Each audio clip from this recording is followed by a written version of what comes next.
Good evening, everyone. Oh, you know you can do better than that. Good evening, everyone. Good evening, family. We are gathered tonight not just to remember Dr. King, but to recommit to the dream, the work, and the love that still calls us forward. My name is Kim Anthony Morrow, and it is truly an honor to serve as your MC for this special celebration. This evening is made possible by leaders who carry this vision with heart, integrity, and purpose. It's my pleasure to introduce a woman who does exactly that. Please join me in welcoming the board chair of the Pomona Inland Valley Martin Luther King Jr. Project, Miss Shanae Sampson.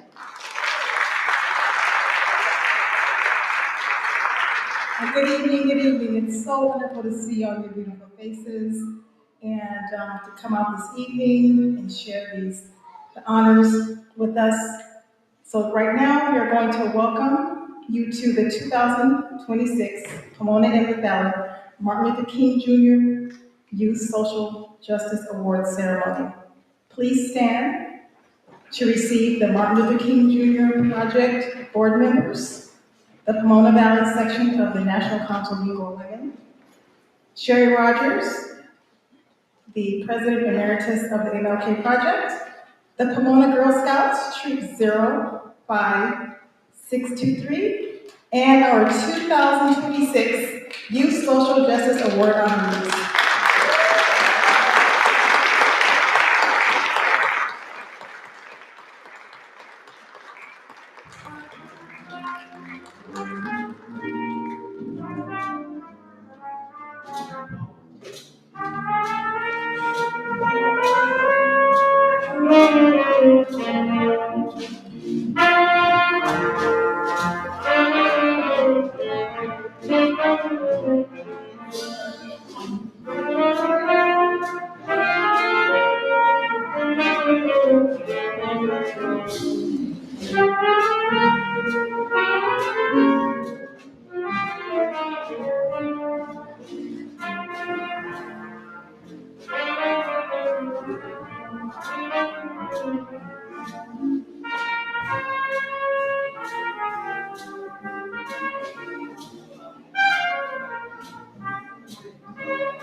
At this time, I'd like to introduce a longtime supporter of the MLK Project, Senior Pastor Dr. Patrick Horn of the Pilgrim Congregational Church of Pomona, to open our celebration with a formal greeting, followed by a land acknowledgement by Reverend Natalie Shires and the community address by Dr. Joseph Jose Calderon, Emeritus Professor at Pitzer College, founding member of the Latina and Latino Roundtable, past honoree keynote speaker at the annual MLK Jr. Project commemoration, and longtime activist and community organizer.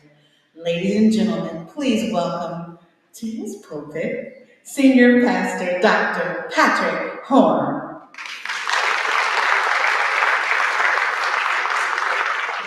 What a pleasure and an honor it is to be able to host you tonight. We love having this event in our beautiful sanctuary, and we welcome you with all of our hearts and hope that you will have a wonderful evening tonight.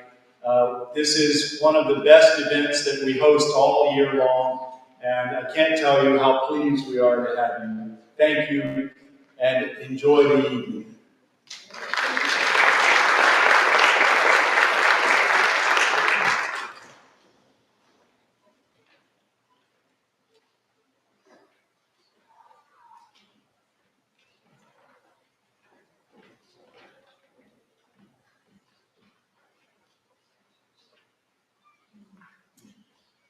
The land acknowledgement. We humbly acknowledge the San Gabriel Band of Mission Indians Gabrielino Tongva as the traditional land caretakers of the Los Angeles Basin, Tobangar, and Toibinga. We are grateful for the Morales family and their continued commitment to nurture the land, culture, and heart of their ancestors. We stand on unceded indigenous land and pay our respects to ancestors, elders, and relatives, past, present, and emerging. We understand our responsibility as land stewards goes beyond acknowledgements. It calls for us to protect and care for the land as we stand on with honor and respect.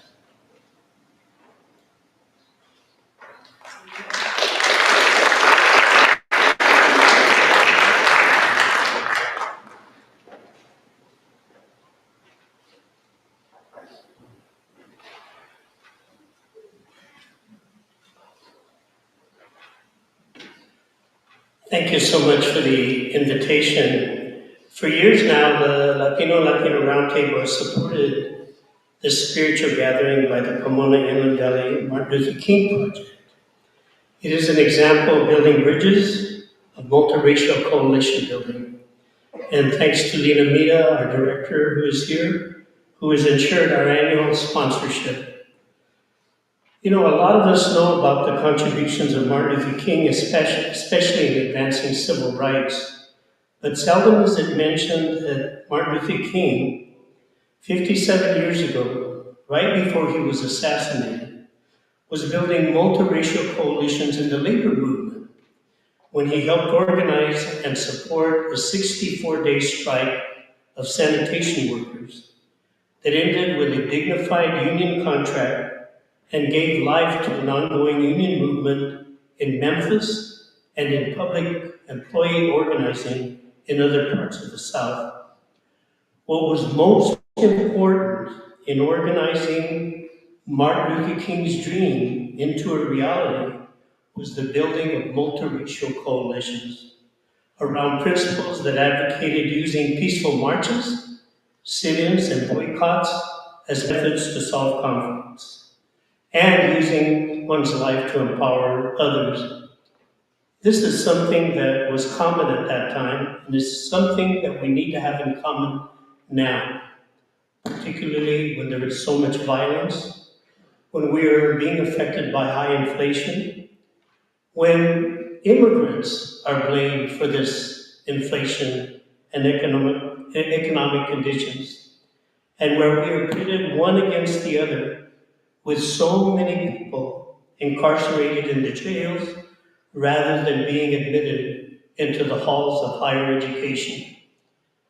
There is a tendency to take out one's suffering, one's pain, one's frustration on oneself or on each other, rather than using that energy to organize like Martin Luther King did to change the conditions which are causing our frustration and anger. MLK did not just do service in our communities by writing and speaking, but he was exemplary in organizing against injustices in all its manifestations, while building multiracial unity with our working poor, immigrants, unions, and our intersectional communities. Thank you so much for the invitation. For years now, the Latino Roundtable has supported this spiritual gathering by the Pomona Inland Valley Martin Luther King Project. And we just want to say that I want to invite you, as an example of our multiracial coalition building, to our annual Cesar Chavez breakfast on March 27th, where, like you are doing here, we present scholarships. And we invite you to our annual Dolores Huerta and Cesar Chavez Pilgrimage March on April 25th, that this year will begin at the Pomona Valley Pride Center and end at Tony Sedla Park, where we will join the Ohlone the Costanoan Rumsen Carmel tribe, and other tribes from the region in a powwow circle of unity. And I know that Jeanette, who we've always worked with in the NAACP, and then members of the Asian American community and members from our unions are going to join us as an example then of building long-term multiracial unity as we are honoring today in the example of Martin Luther King. So we just say today, with all of you, long live the legacy of Martin Luther King, and long live the Martin Luther King Project, and long live our unity. Thank you. Thank you, Dr. Calderon, and the extraordinary work that you're doing at the Latino Round Table. Now, if excellence had a soundtrack, we've been hearing it tonight. At this time, I'd like to introduce Gino Munoz and the Citrus College Jazz Band. They will accompany the congregation as we sing. Lift every voice and sing. The lyrics are in the program.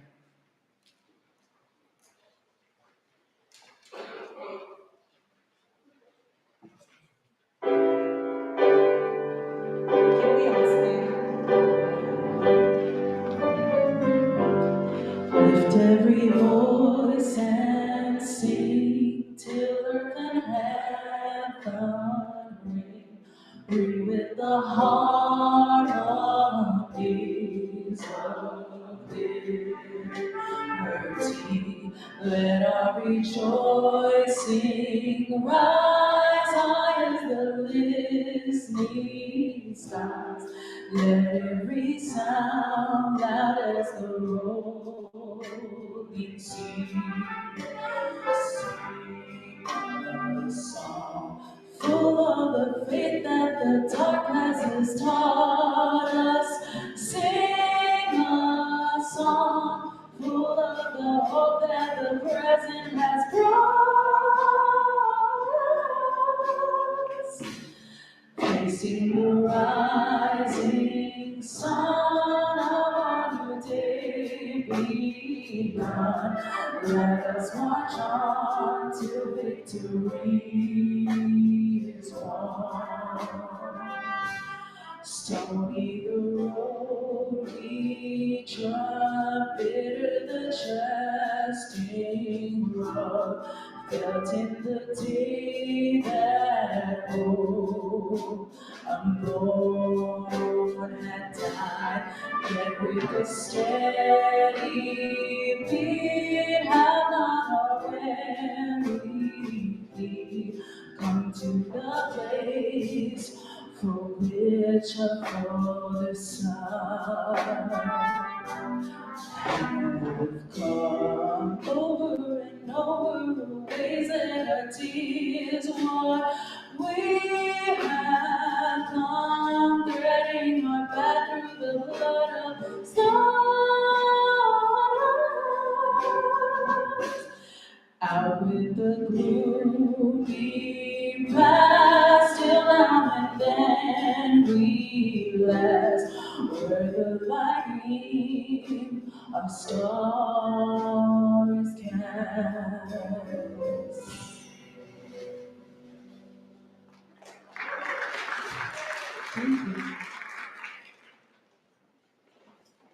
Naomi, Ahugochi, Achugo, Achugo.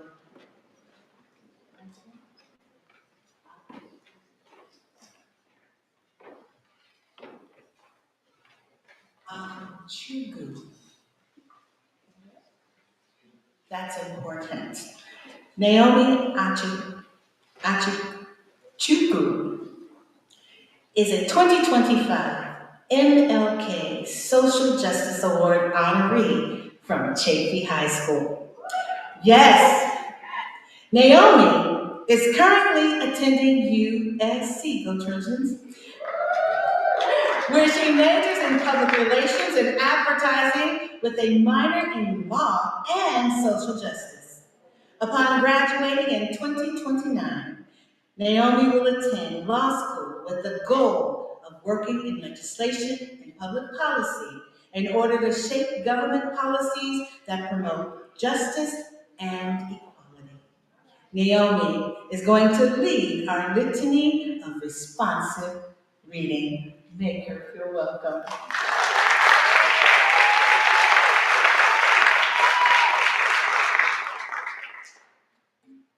Hello, everyone. Good evening.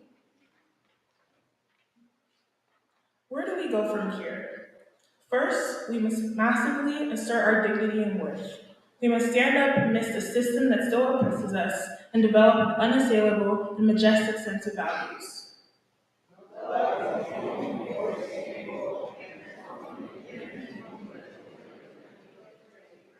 We must move on that mountain which says, "What doth it profit a man to gain the whole world of means, airplanes, televisions, electric lights, and lose in the end his soul?"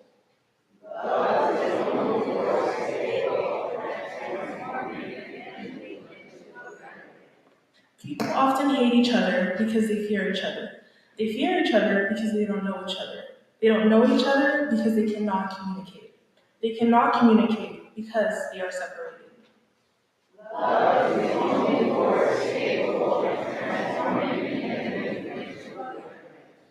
If we are to go forward, we must go back and rediscover those precious values that all reality hinges on moral foundations and that all reality has spiritual control.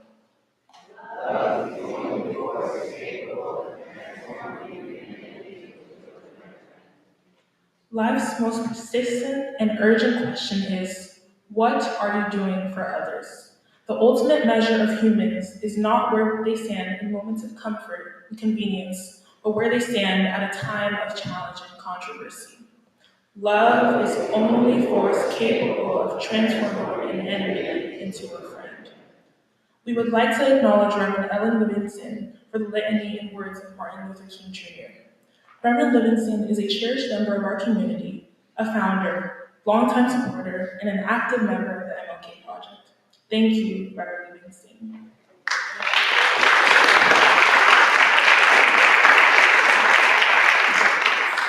Thank you, Naomi.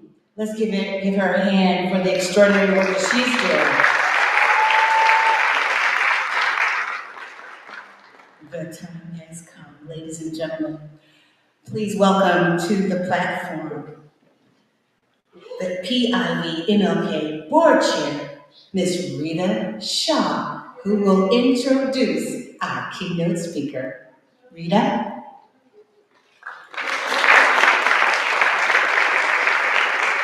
Good evening, everyone.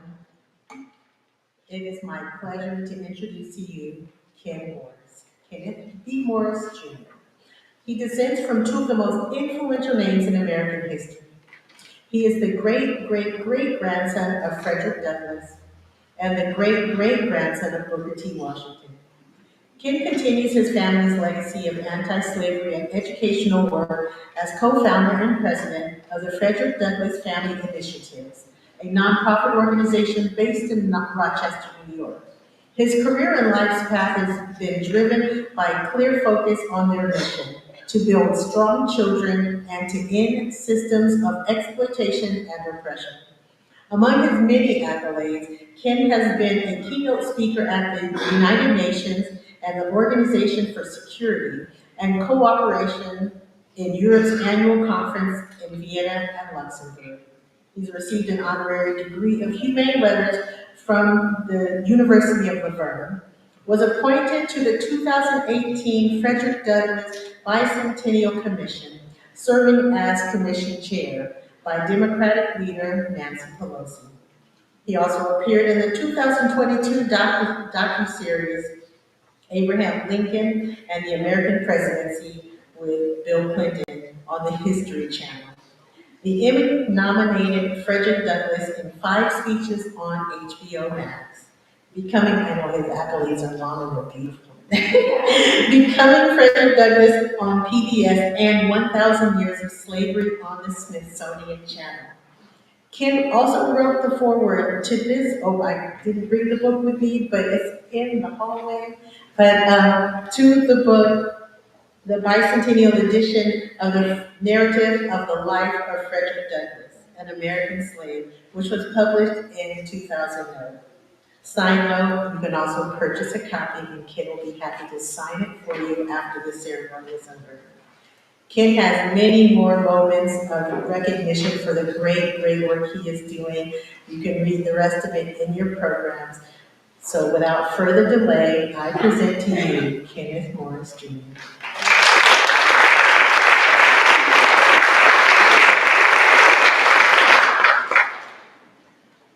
Thank you so much, Rita, for that wonderful introduction. It is my honor to be with you this evening for this very important event and celebrating our student honorees. And I'm just excited to be able to talk to you about my family, the importance of education in their lives, and how my ancestors understood from a very young age that education is going to be the pathway to freedom, and that has not changed as we sit here today.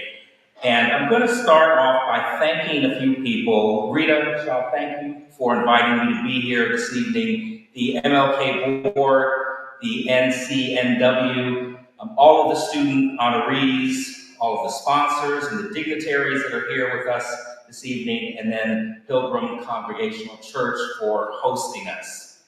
Now, when I was out in the hallway meeting people earlier, and I was explaining that I'm the great-great-great-grandson of Frederick Douglass and the great-great-grandson of Booker T. Washington, just about everybody that I interacted with had to ask me, so how many greats is that? So they would start counting, and all I know is it's a whole lot of greats.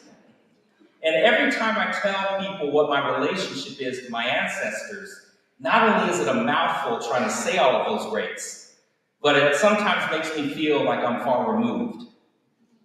And you might be sitting there having a hard time trying to imagine what my connection is to Douglass and to Washington. It's like trying to picture what $1 billion looks like with so many zeros. But many people know a grandparent. Some of you may even know a great-grandparent. And that's how close I feel to both of my ancestors, because you see, my great-grandmother, Fanny Douglass, to whom I was very close, she lived to be 101 years old. And she met Frederick Douglass when she was a little girl. Now, she didn't know she was going to grow up and marry his grandson, Joseph, but that's what happened. And my Aunt Portia, to whom I was also very close, lived to be 94, and she was Booker T. Washington's daughter. And I remember being a little boy and sitting at the knee of my great-grandmother, Fanny Douglass, as she would tell me what it was like to know, as she would call him, the man with the great big white hair. And I remember sitting on the knee of my Aunt Portia, and she would tell me firsthand stories about her father, Booker T. Washington. And when we started our work at Frederick Douglass Family Initiatives in 2007, I remember one of the first presentations I gave was to a group of 4th, 5th, and 6th graders. And they were all looking at me like cross-eyed. Like, man, you were so far removed. And what does all of this history have to do with our lives today? And why are you talking about these people that lived so long ago? And so I wanted to give them some context to help them understand the distance between the generations. And I had a thought that I think was kind of profound, that hands that touched the great Frederick Douglass and hands that touched the great Booker T. Washington also touched mine. So in a sense, even with all of those greats, I can say I stand one person away from each man. I stand one person away from history. And I stand one person away from slavery. We're not that far removed from the history of slavery in this country, especially when you consider the generations. And so I'm going to talk to you about two men who were born into slavery. They were born into the most horrific conditions that a human being could be subjected to, but yet through the power of education. And now for Frederick Douglass, who later in life became that white-haired statesman, who was the first African-American nominated for Vice President of the United States, the first African-American U.S. Marshal, first African-American Ambassador and Consul General to Haiti, first African-American Recorder of Deeds in the District of Columbia, and the first African American to have a statue dedicated in his honor in Rochester, New York in 1899. And people would ask him, Frederick, I need to know, where did you go to school? Where did you get your education? And having never spent one day of his life in a classroom, because it was illegal to teach an enslaved person to read and write, he was a self-taught scholar, and he would respond on occasion to that question by saying, my diploma is written on my back. My diploma is written on my back. And what he was talking about were the 20 years that he was enslaved with the name Frederick Augustus Washington Bailey, and the brutal beatings and whippings that he endured and survived. And so again, I'm going to tell you both of their stories as quickly as I can because I don't have all night. But they understood that education was going to be their pathway to freedom. Frederick Douglass was born Frederick Augustus Washington Bailey on the eastern shore of Maryland. He was born to an enslaved woman and to a white man. It was presumed that his father was his enslaver. He spent his whole life really trying to know who his father was, but it was his owner. He only saw his mother 4 or 5 times his whole life. That's because she lived on a plantation that was 12 miles away. So in order for her to see her son, she would have to work in the fields, picking cotton from sunup to sundown, walk 12 miles in the middle of the night, and spend just a few precious moments with him until he would fall asleep. And then she would walk 12 miles back so she could be back on the plantation by the time the sun came up, because if she wasn't, she was most likely going to endure a beating. He never had a pair of pants or shoes until he was about 6 or 7 years old. He used to sleep head first in an old corn sack on cold winter nights with his feet hanging out, because that was the only way he could try and keep himself warm. But he did have someone early in his life that showed him some love and nurturing and care, and that was his grandmother, Betsy. Her job on the plantation was to raise the children until they were old enough to really begin their life in manual labor, and on this plantation, that was around 5 years old. And so when he was 5, his grandmother said to him, we're going to go on a long journey. And that journey was a 12-mile walk to the main plantation, the big house, not the farm where his mother was enslaved. And if you can imagine, that walk took a long time. He's scared. He's clinging to his grandmother's dress, and she's carrying him much of the way when his legs couldn't carry himself. And they would finally make it up to this big house that's bigger than anything Frederick had ever seen before, and he just kind of wanders off to check out his surroundings and to look for something to eat because he was hungry. And when he turned back to look for his grandmother, she was gone. He would never see her again. I mentioned he only saw his mother a handful of times, didn't know who his father was. He'd been separated from his 6 brothers and sisters. He was truly an orphan with no family, no home, and no country, because he was not considered a citizen of the United States as an enslaved person. But yet through all of that, he was able to rise up to go on to effect change for all of us sitting here today. And how was he able to do that? Well, he describes in his first autobiography narrative, he said in there that he was chosen from among all of the children on the plantation of the eastern shore of Maryland to go to Baltimore City. He described it as divine providence in his favor. He said, I was the first, last, and only choice. And so had he stayed on that plantation, he wouldn't have been around people that could teach him to read and write. Now he was going to be in the big city. He would be around free black children. He would be around poor white children. But what happened most importantly when he got there, his slave mistress, his owner, did not know it was illegal to teach him. She was teaching her young son Tommy how to read, and alongside Tommy was Frederick Bailey, bright-eyed and eager to learn. And he asked her to teach him. That was, I consider, his first moment of self-liberation. And out of the kindness of her heart, she began to teach him his ABCs. And that was all he needed, was that little spark of light into his mental bondage. And the lessons continued for a little while until his enslaver found out about him. And when he found out, he got mad. He got angry. And he looked at his wife and he looked at young Frederick and he said, You cannot teach a slave how to read and write, because if you do, it will unfit him to be a slave. Did you all hear that message? You young people, students, did you hear that message? It will unfit him to be a slave. And Frederick looked at his master and he thought, if you don't want me to have this, I'm going to do everything in my power to gain it.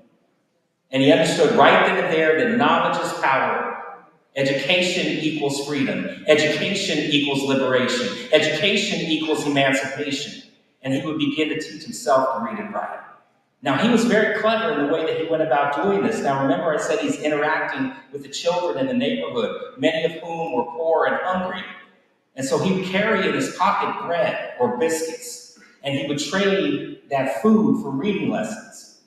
Again, in that first autobiography, he wrote, I was always so hungry as a slave child. I always had this pit of hunger in my stomach that would never go away. And on occasion, when I would get food, the overseer would take cornmeal mush, throw it into a pig's trough, and all of the children, including Frederick, would crawl on their hands and knees as fast as they could to try to eat what little food was in there. To eat like pigs, to eat like animals, because that's what he was considered. He was property. He did not own himself. And so if you think about this little boy that wanted an education so badly that he would trade something of such great importance to him, of great value, food, for reading lessons. And when I tell that story to young students in particular, they always say to me, so Mr. Morris, what you're telling me is he would rather feed his mind than have his stomach go empty.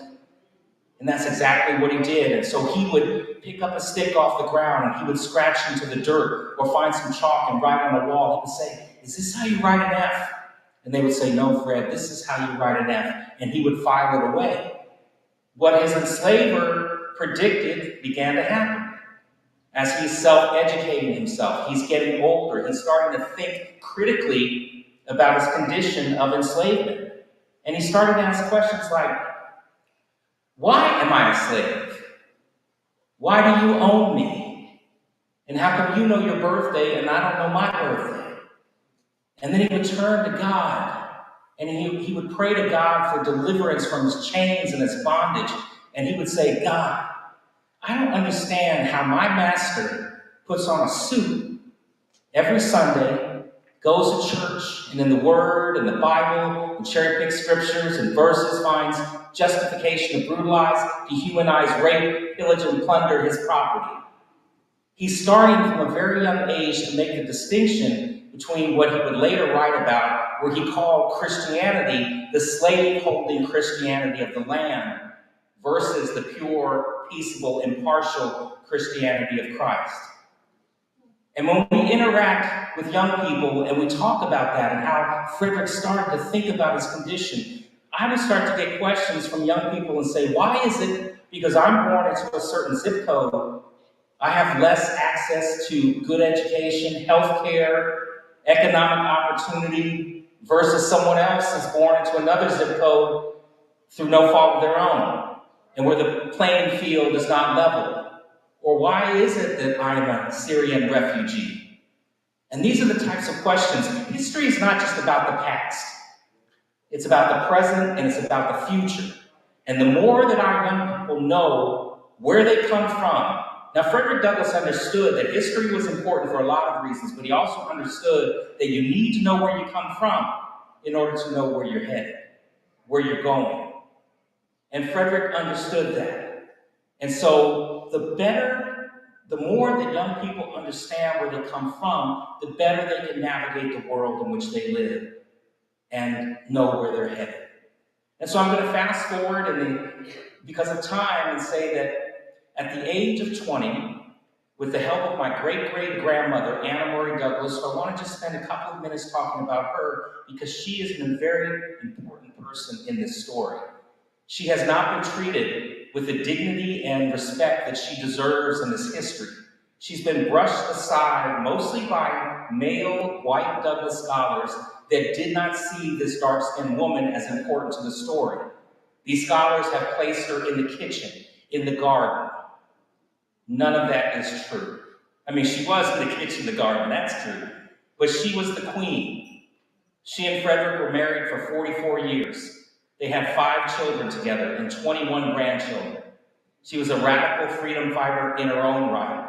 Out of her home in Rochester, New York, she helped to ferry hundreds of freedom seekers to their freedom after the 1850 Fugitive Slave Law was enacted. Because of Rochester's proximity to Canada, these freedom seekers had to run all the way to Canada to get free. And she helped hundreds of those souls to get to Canada.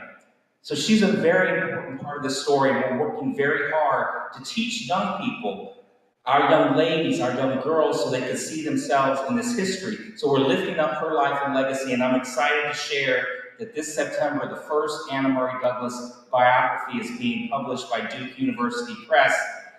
Yes, you can clap for that. It was written by a scholar and Frederick Douglass Family Initiative's advisor, Celeste Marie Bernier, who is at the University of Edinburgh in Scotland. And she has been researching, writing, and publishing and presenting about the Douglass family for more than 30 years. So when these scholars said, there's nothing to look for, Anna didn't write her story down, well, Celeste's biography is 1,200 pages long. In addition to that, she's transcribed more than 1,500 letters, and there are 1,200 photographs. And then as she got started on that biography, she thought, well, why don't we just do the whole family, the 5 children and the grandchildren? So now what we're looking at is a total of 10 volumes of books on the Douglass family, which I say will change and rock the world, because we're taking back control of the narrative in the way Anna and their 5 children have been treated. And so back to a teenage enslaved Frederick Bailey in Baltimore City. Anna helped to finance his escape. She was an entrepreneur. She was a businesswoman. She sold her personal belongings to pay for him to escape. She sewed the sailor's disguise that he would wear. And with her help, he would escape on September 3rd, 1838, by train and by boat and land in New York City. He would write a letter back to Anna saying that he made it and he's free. She would come and join him. They would get married. 2 weeks later, she would make her plum wedding dress herself. So she was looking good, he was looking good. They got married, took on the name Frederick and Anna Johnson. And with the help of conductors on the Underground Railroad, and the Underground Railroad is a network of people, places, and spaces working together to help people get to freedom. So it was suggested that the Johnsons make their way to New Bedford, Massachusetts, where Frederick could likely find work on the ship docks. He'd acquired a skill as a ship caulker while he was enslaved in Baltimore, so he had skills to work on his own. 2 weeks later, they would arrive in New Bedford, and they would stay at the home of Nathan and Polly Johnson, and Mr. Johnson was reading a Sir Walter Scott poem called Lady of the Lake, and in it is a character with the last name Douglas with 1 S. And Frederick liked the sound of that, Anna liked the sound of that, and so he wanted to keep his first name, the name that his mother gave him, and they took on the name Douglas with 2 S's. So make sure whenever you write his name down, make sure you spell his name with 2 S's, because that's the name that he chose for himself. Now, I am proud of my ancestors for a lot of reasons. I'm proud of the love and forgiveness and humility that has been passed down through the generations. But I think I'm most proud of this moment in their lives, because they could have just said, we're in a free territory. Yes, he was considered what we would have called back then a fugitive slave. We call those people freedom seekers now, to change the narrative and place them, these courageous people, in the freedom narrative of this country. And they could have just settled down, they began to start a family, but they realized as long as their brethren were still toiling away in chains, that they could not be free themselves. And so Frederick and Anna attended an anti-slavery society on Nantucket Island that was being conducted by William Lloyd Garrison, the white abolitionist. Frederick and Anna just went to listen to the conference, and when Garrison heard he had a fugitive slave in the audience and Frederick Douglass, he asked him, he said, will you just stand up and tell the audience your story? What was it like to be enslaved? He writes in that autobiography again, he said, I was so nervous that first time speaking in front of a white audience that when I stood up, I was shaking from every limb. But what he was able to do, because he was charismatic, he was gifted, he was eloquent, He was good looking. He was able to tell the story of enslavement in a way that nobody before him had ever done, from a first-hand account.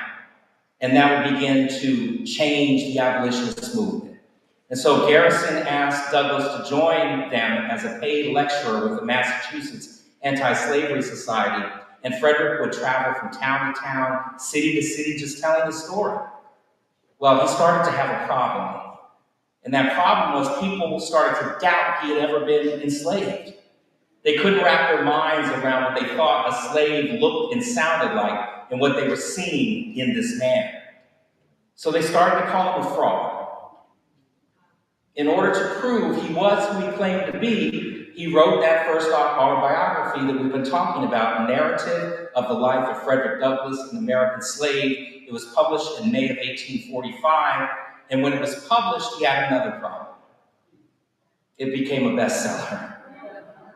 That's the last thing that you want, is the notoriety of a best-selling book if you're trying to hide from your enslavement.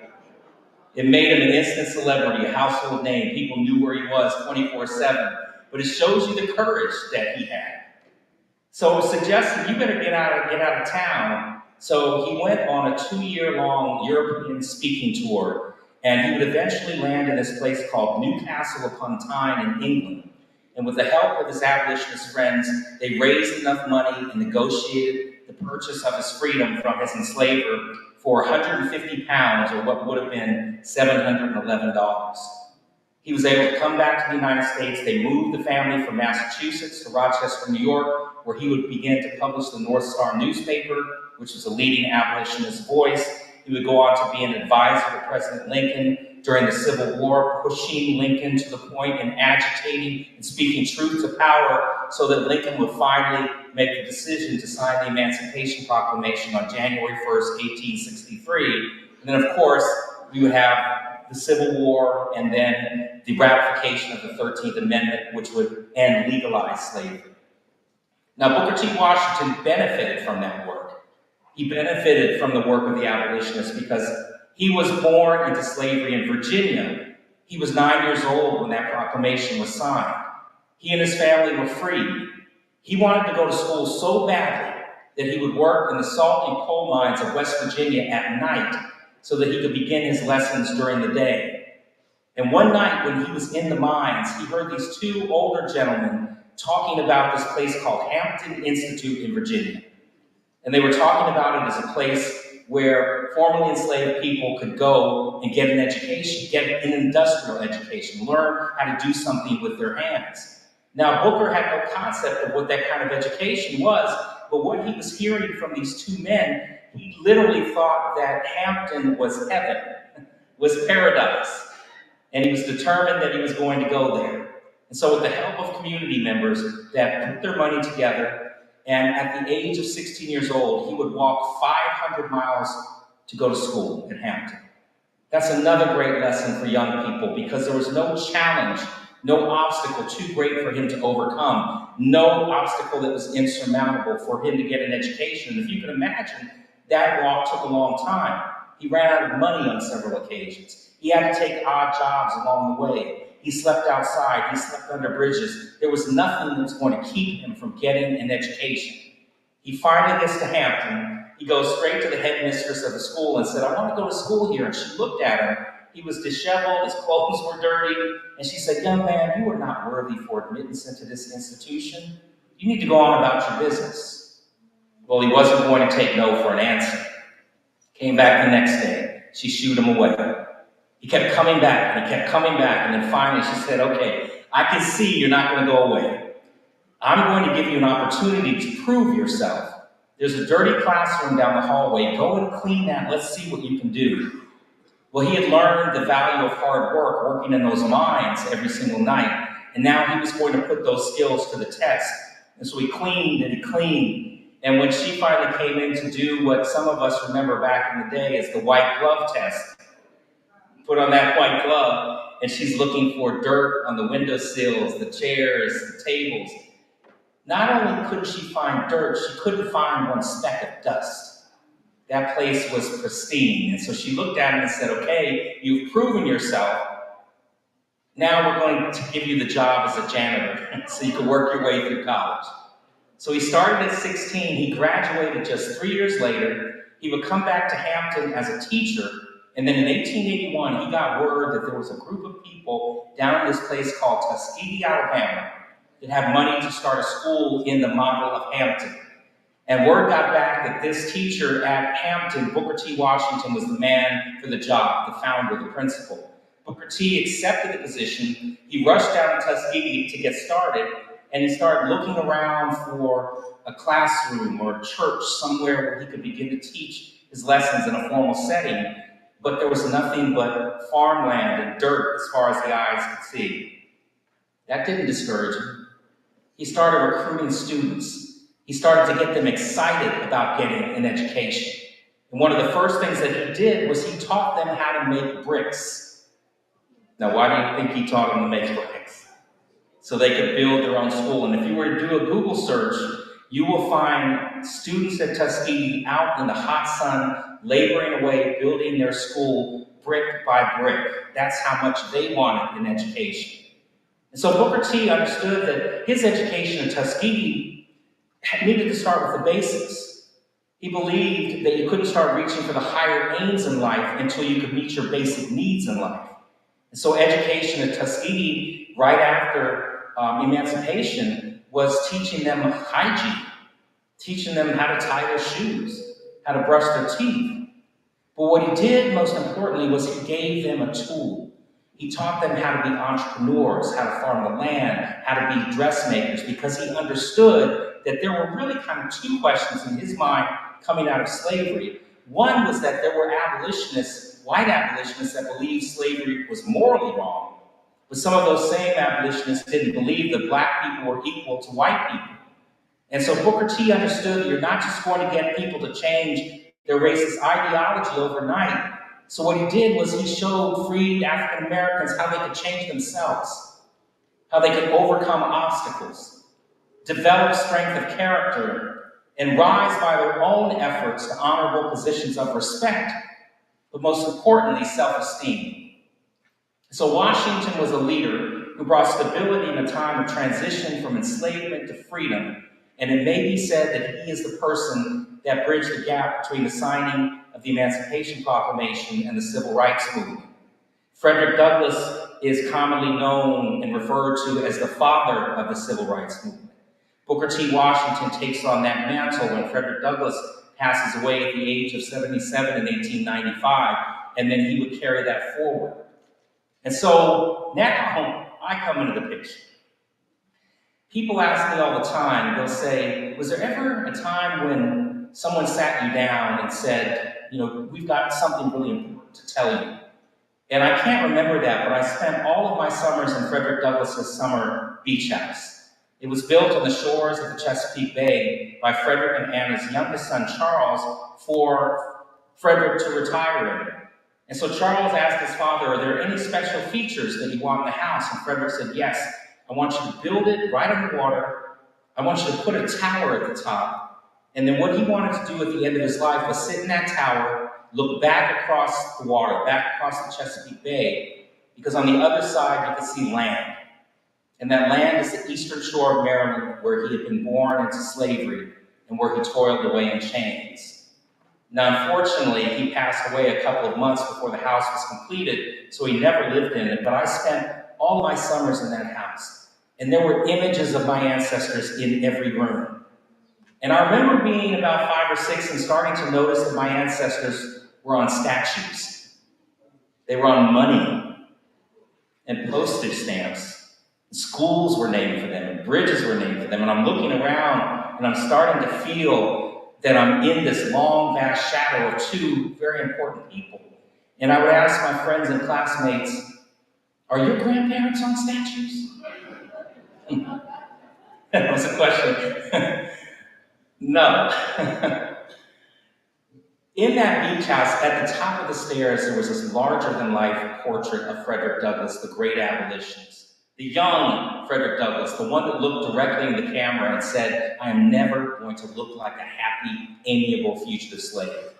And when you look me in the eyes, you're going to see my humanity. You're going to know that I'm a man worthy of freedom, worthy of citizenship. Do you all know that Frederick Douglass was the most photographed American of the 19th century? Photographed more than Abraham Lincoln, more than Ulysses S. Grant. His only contemporaries in the world that were photographed more than he was the British royal family. Because he understood that he could present himself as he wants to be seen. And this is another great lesson for young people. And so it was really important that he begin to change that racist narrative that was out there, because he's trying to counteract the notion in the public consciousness that people of African descent were not worthy of freedom. They would make excuses to try and justify enslaving and brutalizing and dehumanizing by saying, oh, these are groups of people, they're better off in slavery. They're getting some level of care. Listen to the happy songs that they sing. Remember when I said earlier that history is not just about the present or about the past, it's about the present and it's about the future? And if we think about the present day, when we hear some of our leaders talking about they're coming to invade our country, they're rapists, they're criminals, again, making a group of people an other to justify dehumanizing them. And so Frederick understood this and he placed himself right into the middle of that. Now, I spent most of my life running away from this legacy for many reasons. I had seen what the pressure had done to those that came before me, including my grandfather, Frederick Douglass III. And by the way, people ask me all the time, so I know Frederick Douglass and Booker T. Washington weren't related to each other. How is it you're related to both of them? Anybody wondering that? Well, it happened on my mother's side of the family. My mother's mother, Nettie Hancock Washington, is Booker T. Washington's granddaughter. My mother's father, Frederick Douglass III, is Frederick Douglass's great-grandson. And so my grandparents met in 1941 at Tuskegee Institute. My grandfather was a surgeon. He'd been commissioned down there by the Veterans Administration during World War II. My grandmother was home for summer, and she wanted to visit friends and family, so she was rushing across campus to meet those friends. My grandfather was strolling coolly to get something to eat, and they literally bumped into each other. Didn't know that the other descended from an historic family, and they fell in love at first sight, and they wound up getting married just 3 months later. And so that's a happy love story. It was truly meant to be that the families come together, but there's also a tragic side of the story. My grandfather, the namesake of one of this country's greatest heroes, walked around with the weight of expectation on his shoulders his whole life. People expected him to be an iconic leader like his great-grandfather. But there's only one Frederick Douglass. And that weight became too much for him to carry. And when my grandmother was 3 months pregnant with my mom, he took his own life. And so my mother was born without a father, raised without a father. And then when I came along, the first male in the family to carry that dual lineage, my parents, my grandparents, my great-grandmothers wanted to go in the complete opposite direction and not force anything onto me. So they really kind of built this hedge of protection around me and my brother and sister to shield us from these very formidable legacies. And so I grew up disengaged from this. The few times that I told people of my relationship when I was younger, nobody ever believed me. Nobody believed me. And when you're a kid, you get embarrassed and you don't want to talk about it. So I didn't talk about it. I was happy to be a father of 2 daughters, a business owner, a husband. I've now been married 41 years, and I'm very proud of that. Thank you. So leave me alone. I go to church on Sunday, I tithe, I'm good. Well, all of that changed, and divine providence in my favor happened, and that was in 2005. I read a National Geographic magazine, and the cover story, the headline was 21st Century Slaves.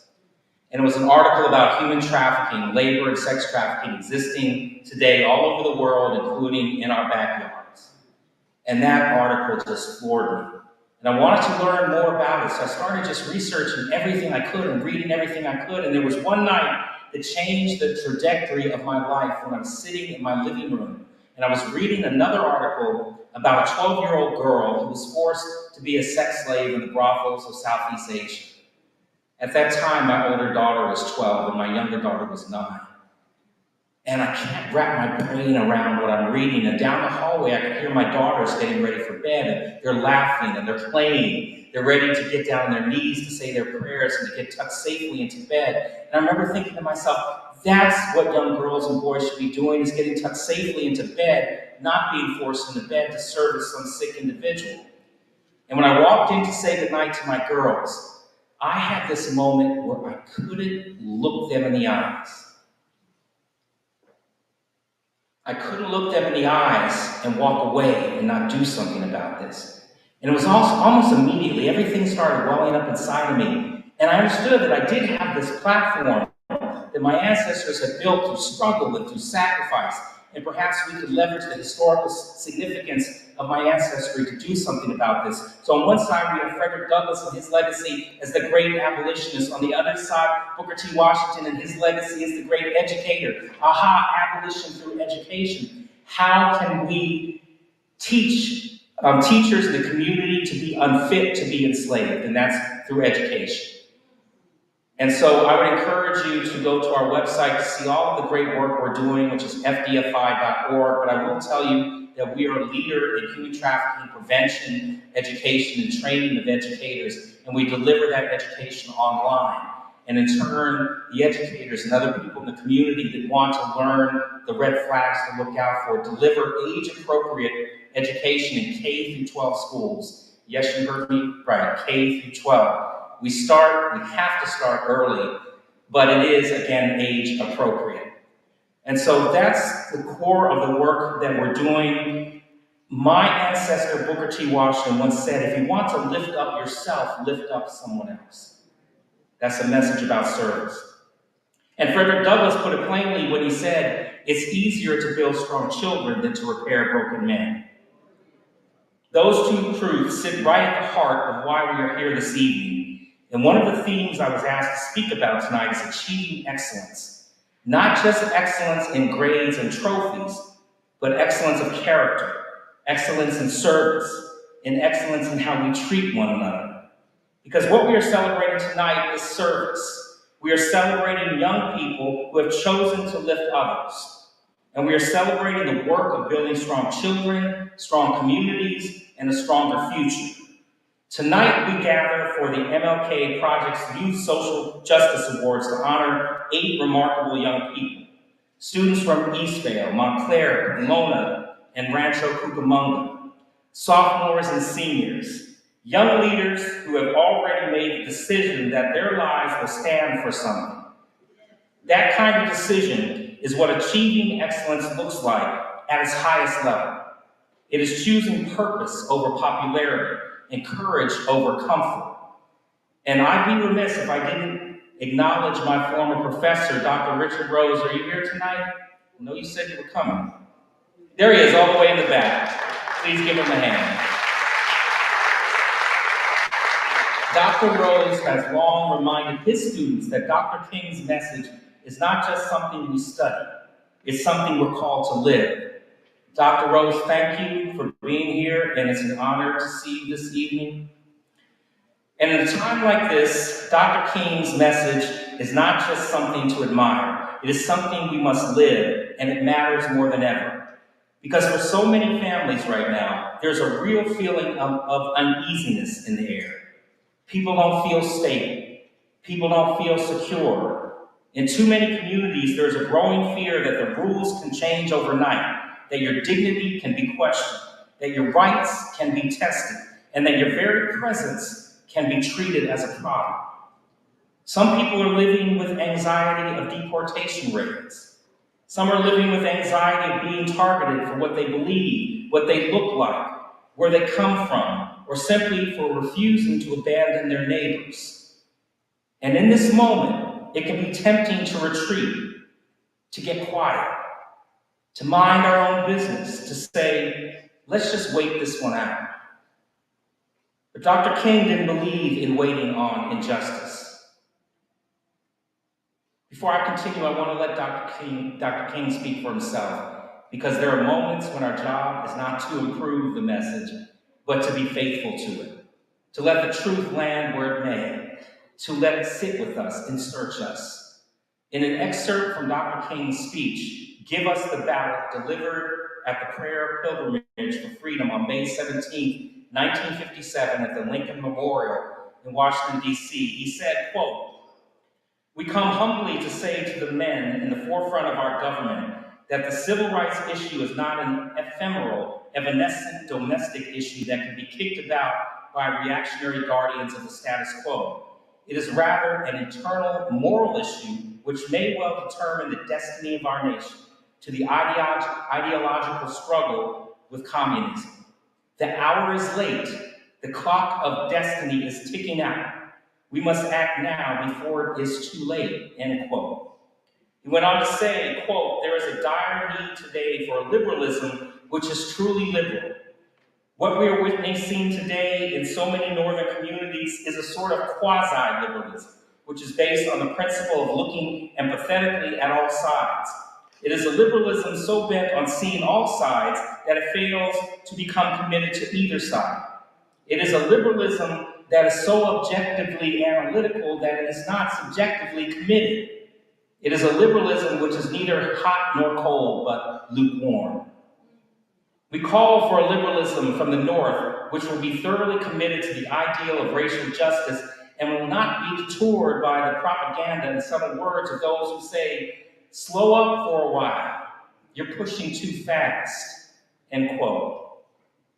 I chose this excerpt because I believe the country is in a struggle between the establishment ideals of quasi-liberals and the radical ideals that Dr. King represented. And in that speech, Dr. King gave the nation a warning that still lands with urgency today. He said, again, the hour is late. The clock of destiny is ticking out. We must act now before it's too late. That line has stayed with me because what Dr. King really reminded the nation is that justice is not something we can keep postponing. Justice is not something we can keep rescheduling. Justice is not something we deal with only when it's comfortable, only when it's popular, only when it's safe. Justice is a moral issue.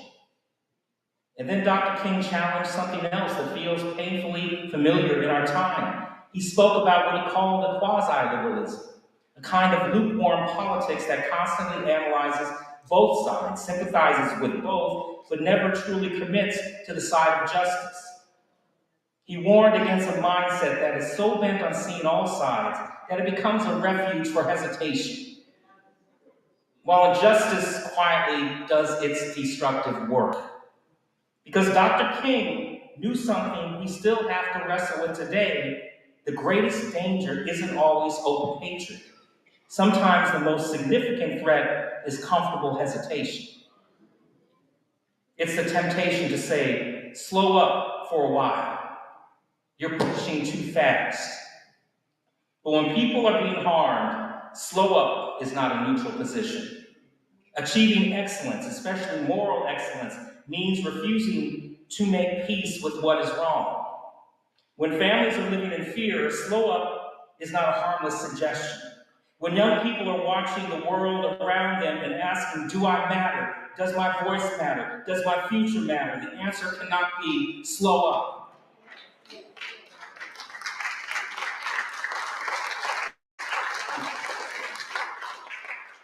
Tonight, we are honoring students who refuse to slow up. Students who made a different choice. Students who looked in their communities and decided to show up. That is what social justice really is. It is the decision to care when it would be easier not to. It is the courage to speak when it would be safer to stay silent. It is the discipline to serve even when you are not being applauded. And what I want you young people to know tonight is this. You are not just receiving an award. You are showing all of us what leadership looks like. Real leadership, moral leadership, the kind of leadership that is anchored in empathy, in courage, in conviction, and in community, in what Dr. King called the beloved community. The world as it should be, the world as it must be, where nobody is disposable and nobody is forgotten. Because Dr. King's vision was never just about changing laws, It was about transforming hearts, transforming systems, transforming the moral direction of this country. So to the students being honored tonight, keep going, keep learning, keep building, keep organizing, keep serving. And whatever you do, honor your compassion, because compassion is not weakness, it's power. And to everyone else in this room, let's not only celebrate these students, let's support them. Let's cover them. Let's encourage them. Let's make sure that they have what they need to do the work they've been called to do. Because the hour is late, and the clock of destiny is still ticking, and the beloved community is not going to build itself. Thank you all very much. Thank you.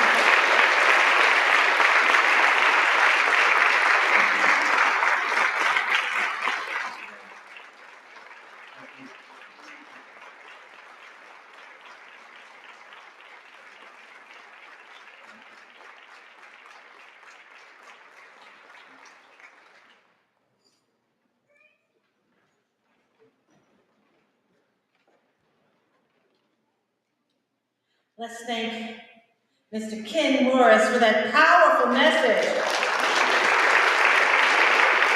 In the legacy of Dr. Martin Luther King, Frederick Douglass, and Booker T. Washington, and that of Kenneth B. Morris meets the urgency of this moment, we are reminded that history is not behind us, it's pulling us forward. Once again, for Mr. Kenneth B. Morris.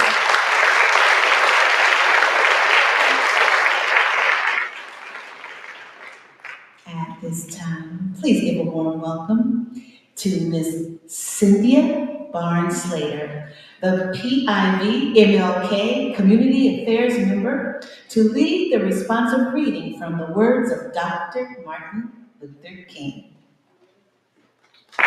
Cynthia.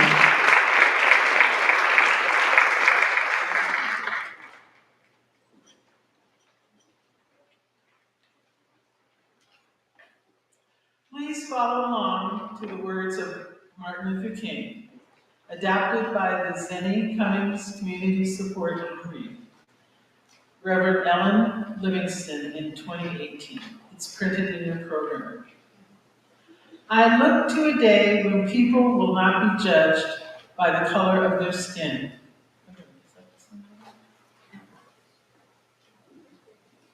Sorry, let me start again. I look to a day when people will not be judged by the color of their skin, but by the content of their character.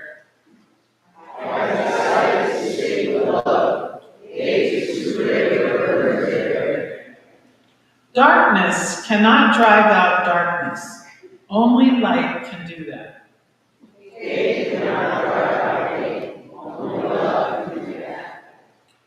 We must develop and maintain the capacity to forgive.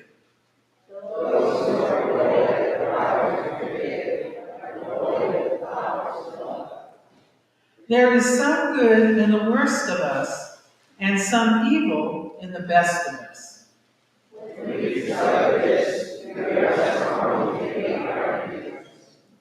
Faith is taking the first step, even when you don't see the whole staircase.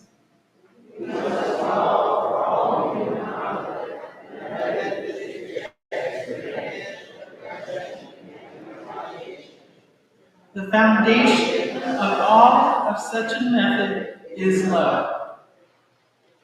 Thank you.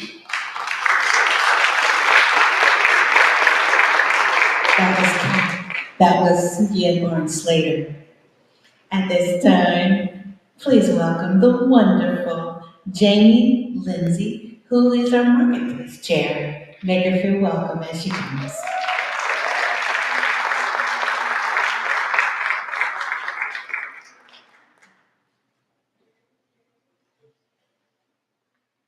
Thank you, everyone. I am Jamie Lindsay. I'm honored here to stand before you as the Marketplace Chair and the President of the Pomona Valley Chapter of the National Council of Legal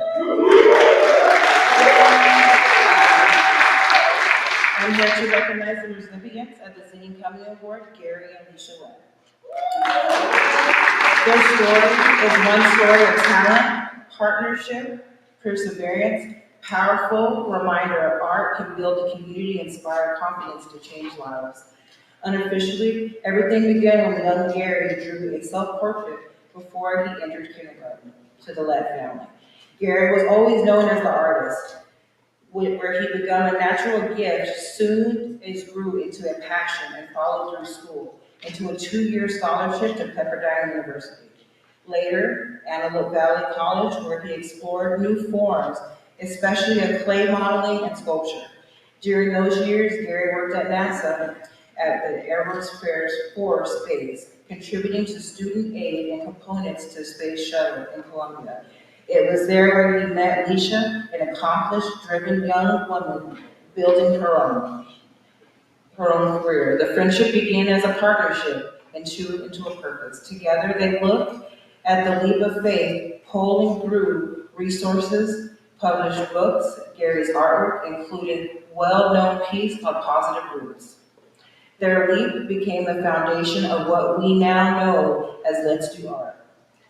While Gary built a career in graphic design and with organizational world vision, insight for a living, a focus on the family, they never stopped creating art and starting it with others. Alicia devoted her heart to her family and her community.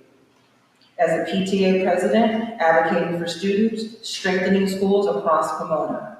Their paths were different, but their mission, they were the same, to lift others. Over the years, Let's Do Art touched countless lives. They have partnered with the Seroquins International, the Girl Scouts, the Compassionate Pomona, African American Museum of New Beginnings, and National Council of Legal Women.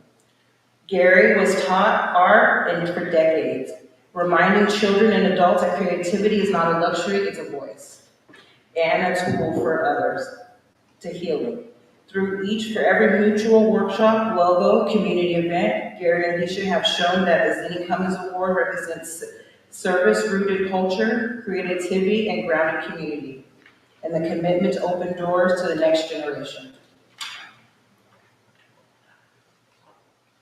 Today, we thank them not only for what they create, but the opportunities that they create, the confidence that they build, and the beauty they continue to bring into the city. Please join me in recognizing the Zennie Cummings recipient, Gary and Alicia Webb.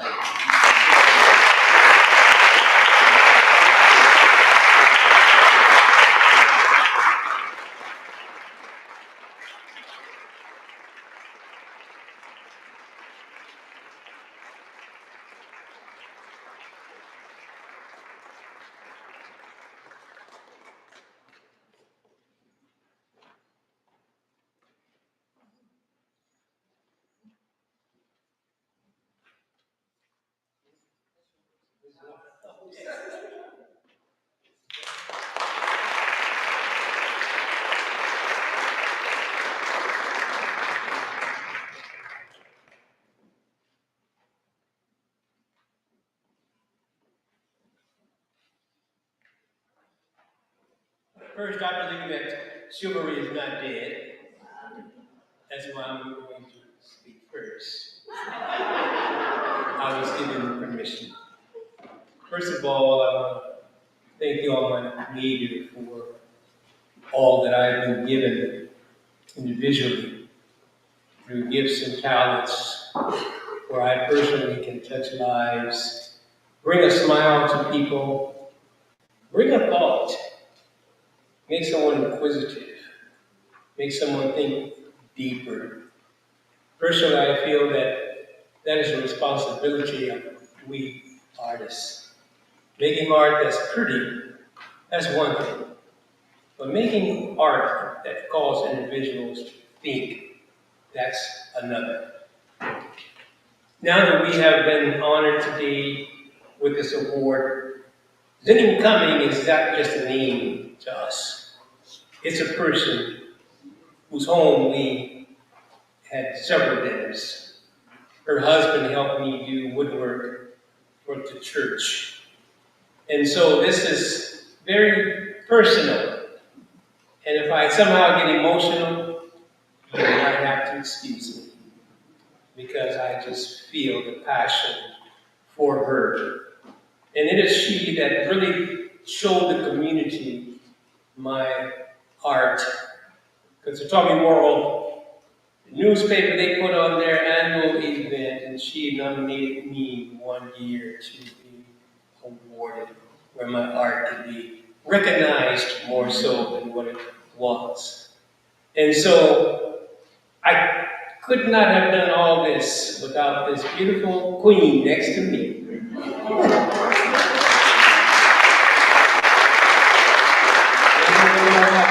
Minutes.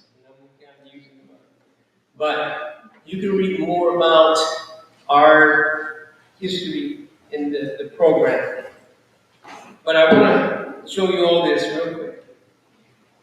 Also, I'm having a mural that I will be installing here in Pomona. It's 54 feet wide and 11 feet tall.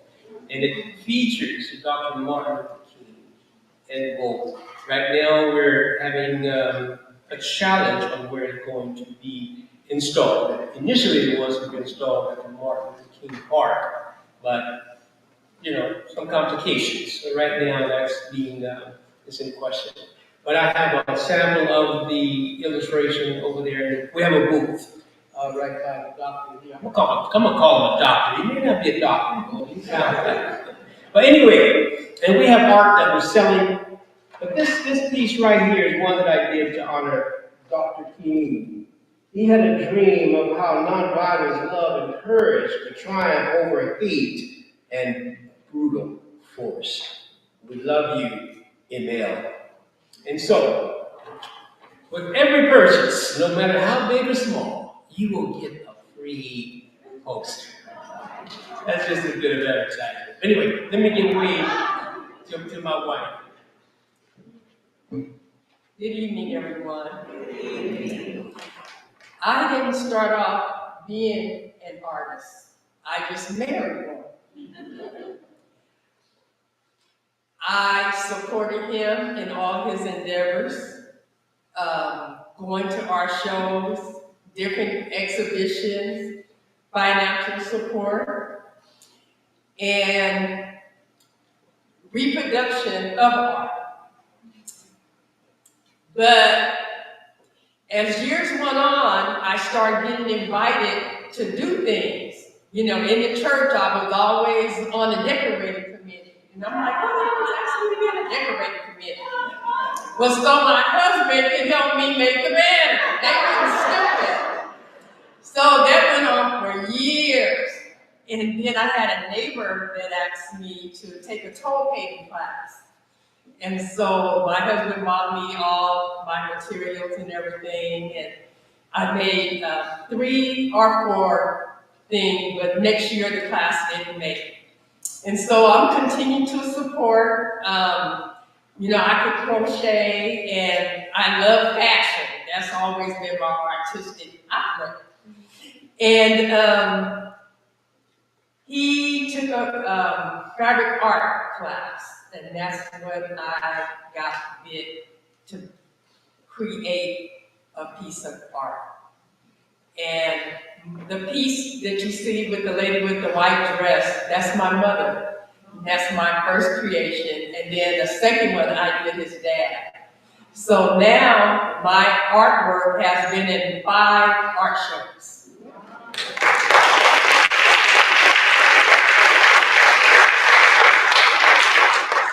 And so he was my spiritual inspiration in doing that. Our first collaboration, and then I did the second one on my own and taking a class being his student. But I would like to thank everyone, the board,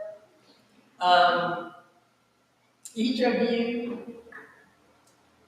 Kim Anthony, Shanae, Gail, Natalie, Renee,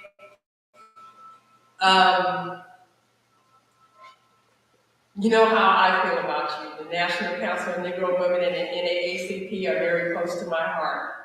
And those are the things I involved myself in when our boys were little. It was the school district, so that's why Perlman and I go back to 1988 when my boys were little and she was still in high school. And but I'd like to thank you all. I thank my husband for his support and his encouragement. Seeing me through when I wanted to do it. He was really surprised because after all these years, I had never taken an interest. But I'm very proud of my artwork, and I'm very proud of the MLK project. Thank you.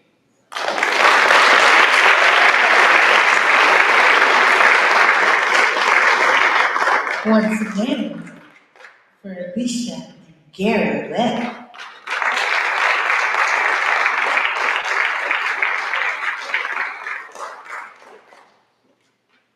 And now, we have a chaplain for the MLK board, Reverend Natalie Shires, to introduce the love and donation blessing, which can be found by scanning the QR code in the back of your program.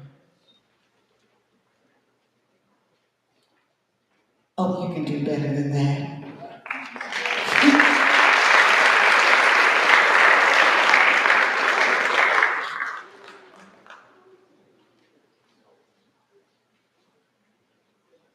Isn't she just beautiful and her ethnic garb? Dr. Natalie Shires.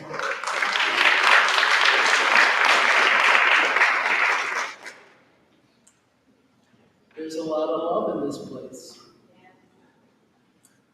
In his book, Where Do We Go From Here? Chaos or Community? Martin Luther King Jr. wrote, "Let us be those creative dissenters who will call our beloved nation to a higher destiny, to a new plateau of compassion, to a more noble expression of humanness." Unquote. There is no better time than now to heed his words. That is why we are all here today, to show our commitment for the Pomona Inland Valley Martin Luther King Project and our love for the work done in the spirit of Martin Luther King Jr.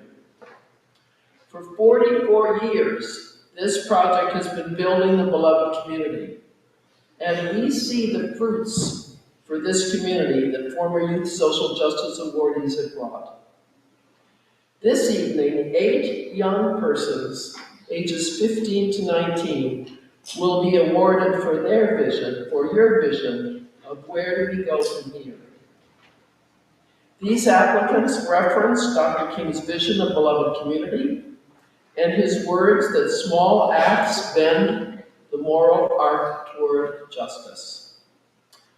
They want to bring this vision through their studies in community service into the medical field, into public health, into education, into government, and into community work. As Kenneth B. Morris Jr. said in his keynote address, his ancestors understood that education is the path to freedom. I'd love to give to the Pomona Valley, Inland Valley, Martin Luther King Jr. project, because I know how effective my financial contribution is and will be. As these young persons apply their awards to their ongoing education. I ask you now to give, knowing your contribution makes a difference to these young people who receive awards and to the communities where they serve. The time is right to support this generation in the midst of the challenges we face. Give more if you can, for the sake of our future. Any amount that feels right to you will be welcome. You can give in cash or by check as the baskets come around, or through the QR code that was just mentioned that you find in your program, or online through our website. Know that your gift is sacred, passing on what you have received in mutual generosity. Thank you.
Let us pray.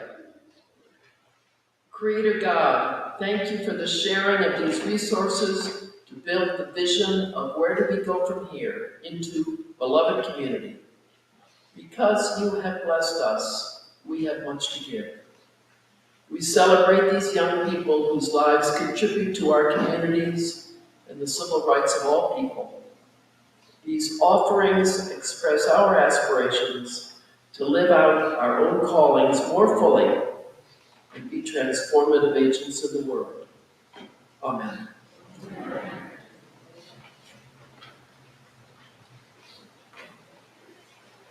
Thank you, Dr. Sharks.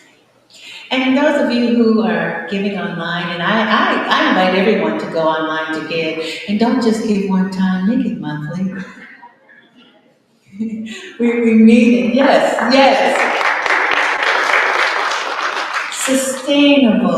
Sustainable, amen.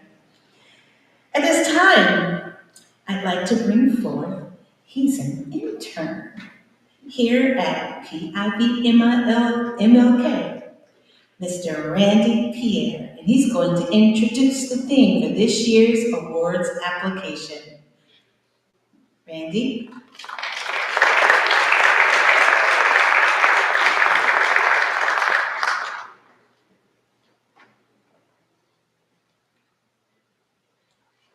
Good evening, everyone. It's my esteemed honor to introduce the theme and the awardees for this evening.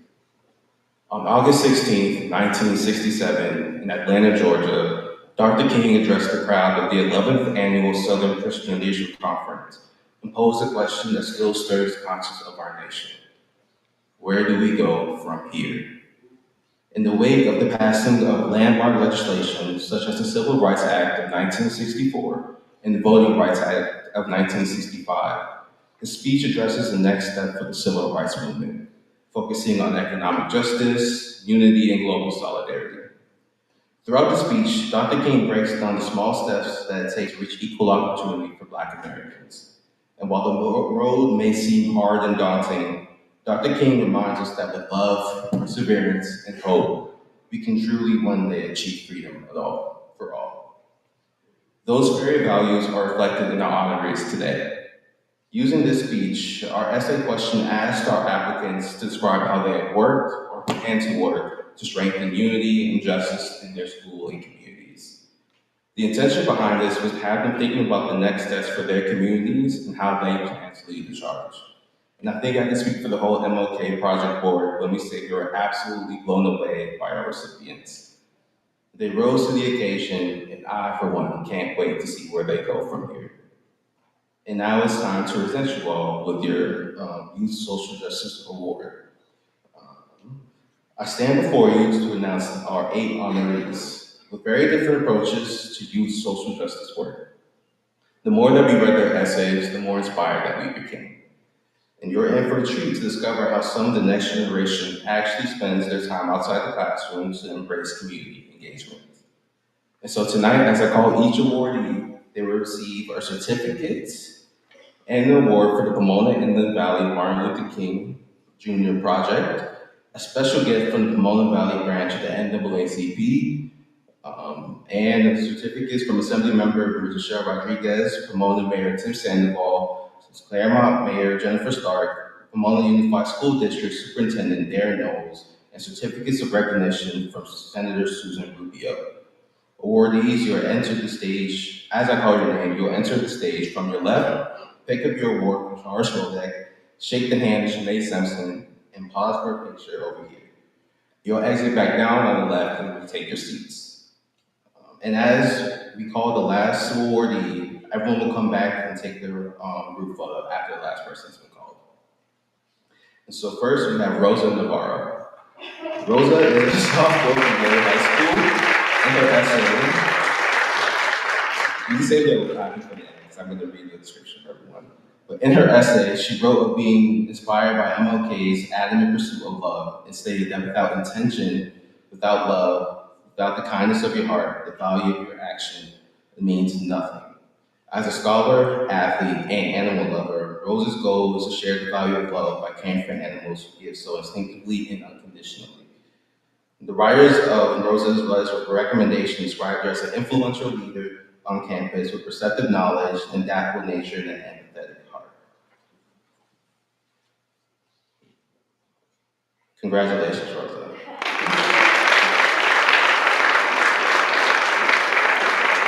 Emily Gaffney. Emily is a sophomore at Garrett High School and is leading her pursuit of creating a community of informed social justice advocates through volunteering at the Chino Hills Library, where she has dedicated over 150 of community service hours. At the library, she spends most of her time helping others with research, sharing information, and directing them towards resources.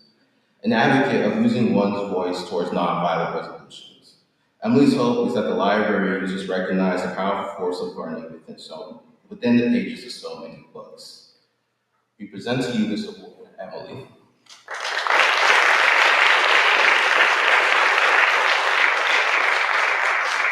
Evelyn Aguilar Perez. Evelyn is a sophomore at Garrett High School and is born and raised in Pomona. At an early age, she learned through her father that one day you can have the world at your feet, and next it can feel like the world has its feet on you. She states this is the reason to work towards building a community in which all community members have sufficient housing and enough food to eat, regardless of the color of their skin. She believes that money should not dictate the respect that one receives, nor should it impact basic necessities of life. Evelyn's future goals include being a politician so that she can further shape the world into a place in which we all want to live. Congratulations, Evelyn. Brooklyn Brown. Brooklyn is a senior at Eleanor Roosevelt High School. For Brooklyn, actions speak louder than words. Brooklyn's commitment to justice, equity, and community building is evident in all she does, both on campus and in the community. A leader in her own right, Brooklyn has helped organize a cultural diversity fair in which all members of her high school campus were able to learn about one another through food, interactive activities, and scheduled presentations. We are honored to present this award to you, Brooklyn.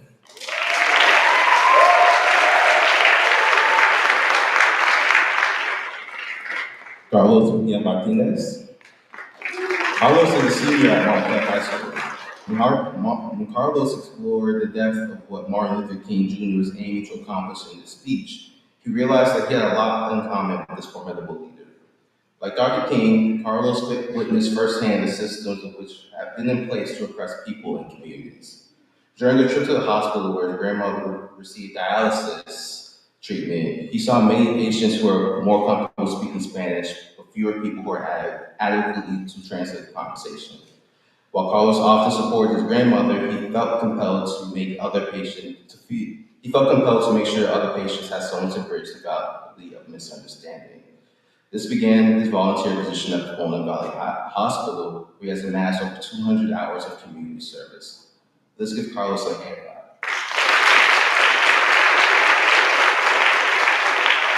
Jasmine Chipotle. Jasmine is a sophomore at Gary High School. Inspired by Martin Luther King, Jasmine is determined to turn her neighborhood into a beloved community by spreading cultural awareness, uplifting others through kindness, and serving wherever she's been. Jasmine found a place to better understand her culture at the Cafecito con Libros Club through literature and the power of storytelling. Last year, she helped launch an event at her school in which everyone was invited to socialize and discuss her newest book line. I'm happy to present this award to you, Jasmine.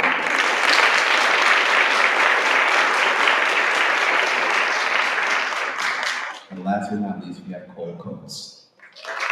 Cole Coates is a senior at Los Altos High School. His confidence comes from the meticulous construction of lessons learned growing up in the predominantly white community. Cole was never meant to sit in the background, but to be a leader who lays the road for those who come after him. As a mentor to the youth who feel alienated and disconnected from their academic environment, he says he wants to demonstrate that anyone can achieve whatever goal they put their minds to, provided that they work hard for it. We're honored to present this award to you, Cole. So now let's give all our awardees a standing ovation. And as our awardees come up to take their group photo.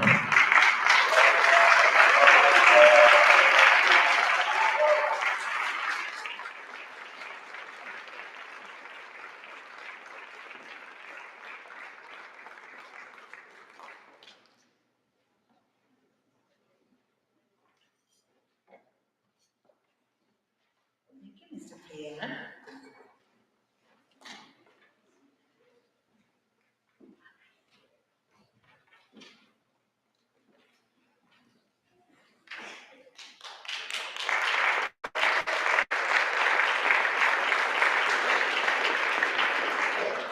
Let's give all of our awardees tonight a rousing round of applause.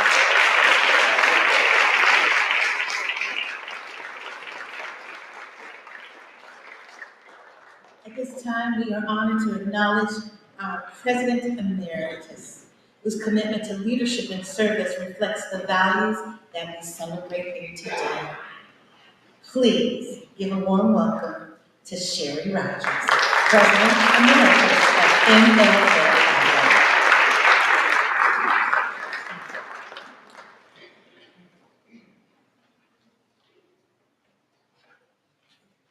I feel so refreshed just watching everything. Yes.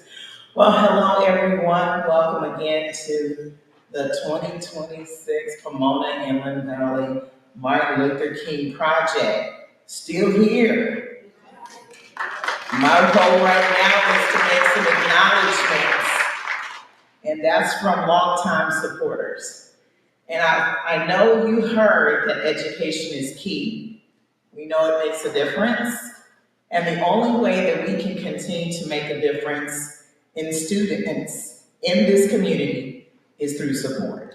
So you heard Cynthia, that was so nice the way she said that. But you can give always. You can always give, not just today. So without further ado, I'm going to acknowledge a few folks, but every dollar counts and adds up so that we can continue. Because there are books, there's transportation expenses, there is, lab expenses, not just tuition. They still got to try to make it work. And actually, if you think about it, some of these youth, I don't know this, but they may be also participating in the financial support in their home. And so therefore, your support, us supporting them, might allow them to keep doing that. So just keep that in mind as we acknowledge our community leaders for their long time support. The Pomona Inland Valley Board, their long work. The wonderful National Council of Negro Women Pomona Valley Section, woo-hoo! The African American Advisory Alliance, also known as the Pomona 4As, the Latino and Latina Roundtable of San Gabriel Valley and Pomona Valley, the NAACP Pomona Branch, Pilgrim Place, the Inland Valley News, City of Pomona, and our wonderful vendors. Hopefully you are supporting them. That's also supporting small business. Tomorrow is also known as a day of service, as well as supporting small business, as well as the very place that we are in. Not only is it historic, but we are so honored to and thankful to the Pilgrim Congregational Church right here and Dr. Horn. So we thank you, and we want to openly acknowledge that. To the board, I think we oftentimes are a little bit invisible, and believe it or not, I don't like to be seen. I know that's hard for somebody that's tall. They leave out the other stuff. I'm a little loud. It's kind of hard to be invisible, but I really don't like to be on the spotlight. But I know that you can't run away from what's kind of already there, even though I try. So I want to go ahead and acknowledge this wonderful board who we work tirelessly. It's like January is all year round. But I'm going to ask the wonderful board, Pomona Inland Valley Martin Luther King Project Board, to please stand so that everyone can see who you are. Wonderful. Thank you. I've also been given another little surprise task. Where is Kristen? Did she leave out here?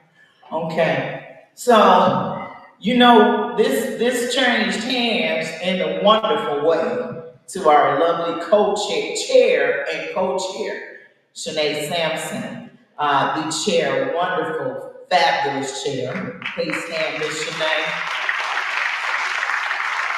And to Rita Shaw, as co-chair. They have done an outstanding job. Outstanding and phenomenal. And I understand we have a little surprise for you. So don't stand up, you can't hide either. No, I get to hide, you can't. So we have a little acknowledgement for them, so come on over. Congratulations on a wonderful, wonderful, wonderful.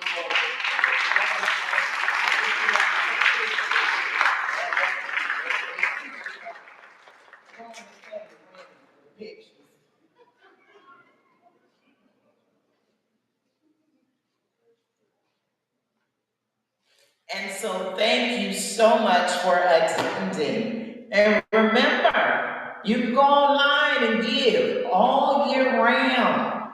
This is your formal invitation. When you got that extra $20 or tax season coming up, you're gonna maybe get some money or I don't know, the other monies that might come.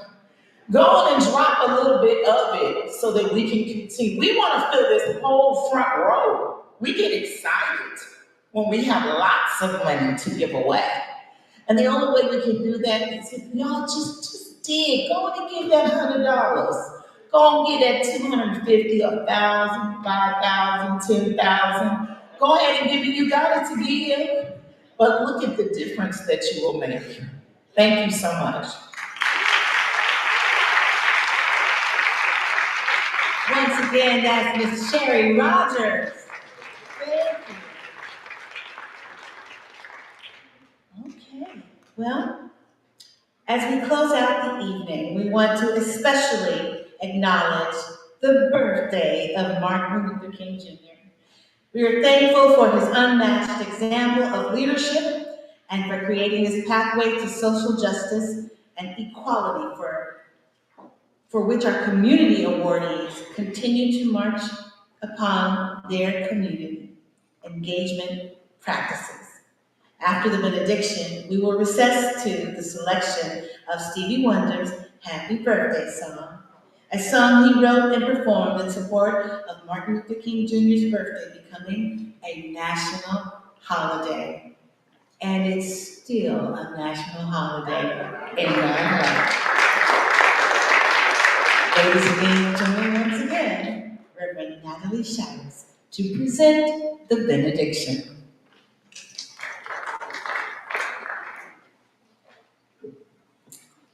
I'm making an interruption. Kim doesn't know this, but we do have something to present to her as our thanks for her being our MC last year and this year.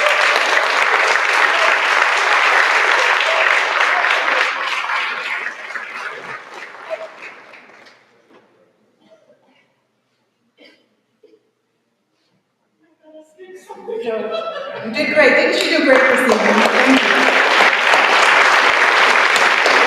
So now we'll bring up Reverend Shires to do our benediction.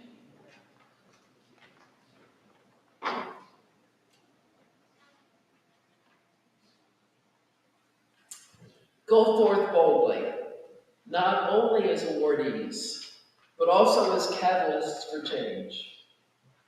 Each step you take makes a difference for your dreams and other people's dreams.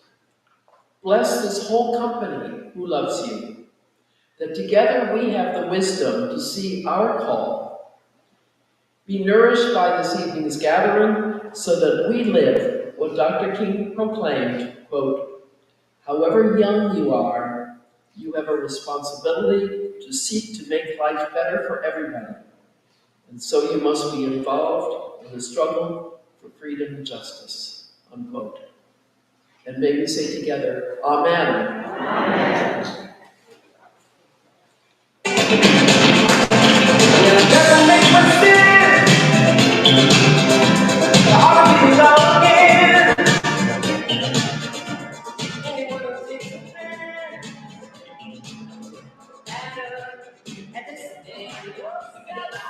At this time, please follow tonight's honorees, their families, to the MLK Project and MCNW to the reception in the Pilgrim Hall for personal photos. Mr. Morrison's book signing, fellowship, and the vendor marketplace. Refreshments are courtesy of the Pomona Valley section of the National Council of Neighborhood Women. I am Kim Anthony Mara. Good night.